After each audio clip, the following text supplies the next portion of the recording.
तो आज की बाइनोमियल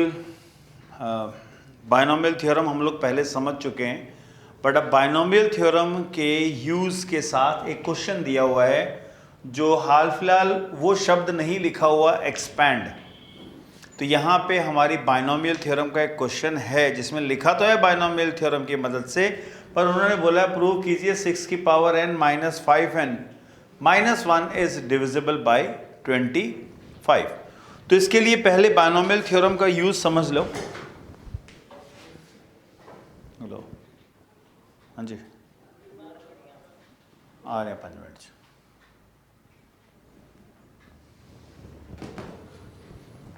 तो बाइनोमियल थ्योरम के अंदर पावर n बताया गया है। हम लोग बाइनोमियल थ्योरम को अगर हम लोग चेक करें तो हमारे पास थ्योरम थी a प्लस बी की पावर n को लिख सकते हैं nc0 a की पावर n, nc1 a की power n minus 1 b and so on चलता है ये, है ना।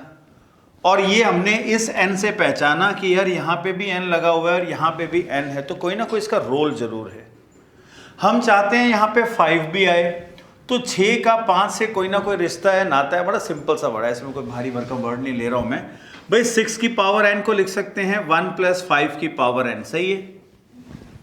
अगर हम लोग इसको इस तरीके से लिख दें तो हम लोग बाइनोमियल थ्योरम खोल सकते हैं।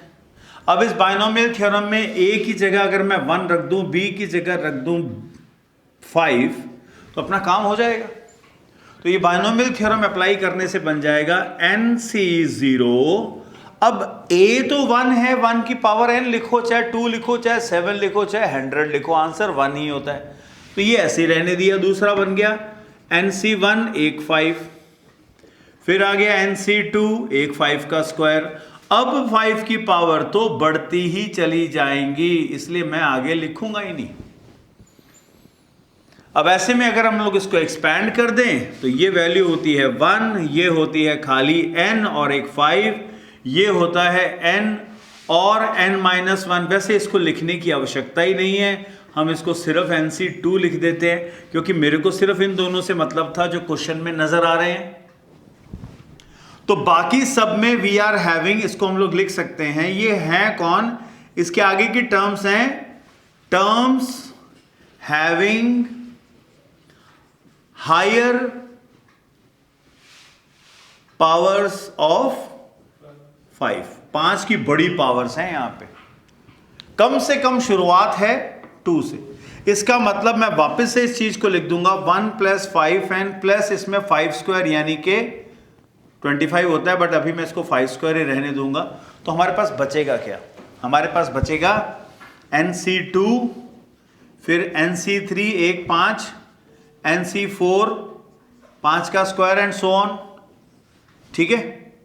अब ये टर्म आएगी, हमें ये चीजें यहां पे नहीं चाहिए, इनको हम लोग यहां से उधर चलता कर देते हैं कि भैया आप उधर जाओ। ये क्या बन गया अपने पास? वहां ऑलरेडी हमारे पास था 6 की पावर n, ये आ गया 5n, ये आ गया माइनस 1। तो वहां बचा कौन? वहां ये बच गया 25। और ये जो ब्रैकेट में है ये क्या है? क्योंकि हम लोग नंबर्स, हम लोग 6 की पावर n कह रहे हैं। अब 6 की पावर n करो, 6 नेचुरल नंबर है, नेचुरल नंबर की पावर n ले रहे हैं, तो वो एक नेचुरल नंबर ही तो बनेगा। तो ऐसे में ये बीच में क्या आएगा? यहां पे कोई एक नंबर आएगा। It can be any number या पॉजिटिव नंबर, या मैं लिख देता हूं any positive integer, that will be better word, या नेचुरल नंबर भी लिख सकते हो आप। इसका मतलब जब एक नंबर हमारे पास आ चुका है जो 25 इंटू समथिंग लिख सकते हैं, तो इसका मतलब क्लियर हो गया 6 की power n 5n minus 1 is divisible by 25। और ये कर देने पे आपको मिलेंगे पूरे मार्क्स जितने भी इस क्वेश्चन को अलॉट किए जाते हैं। तो ये बाइनोमियल थ्योरम की एप्लीकेशन नंबर 1 थी। सेकंड एप्लीकेशन के लिए नेक्स्ट वीडियो में मिलते हैं।